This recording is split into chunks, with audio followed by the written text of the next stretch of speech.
2029 ची निवडणूक येण्यासाठी वेळ लागणार नाही असे म्हणत चक्क प्रफुल्ल पटेल यांनी 2029 मध्ये भंडारा गोंदिया लोकसभा निवडणूक लढण्याची इच्छा पुन्हा एकदा जाहीर करत लोकसभेचा मोह प्रफुल्ल पटेल यांना आवडता आवरीना असं दिसून येत आहे।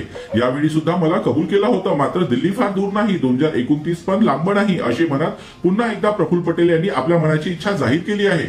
2029 आते आते बहुत दूर नहीं है,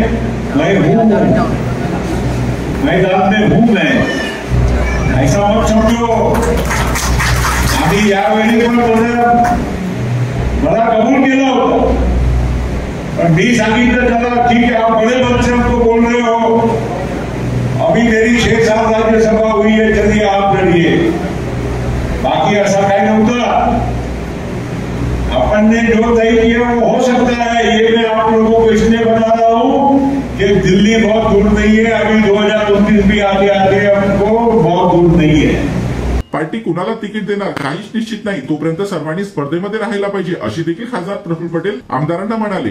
अजून काय आमदार कोण लढेल, काय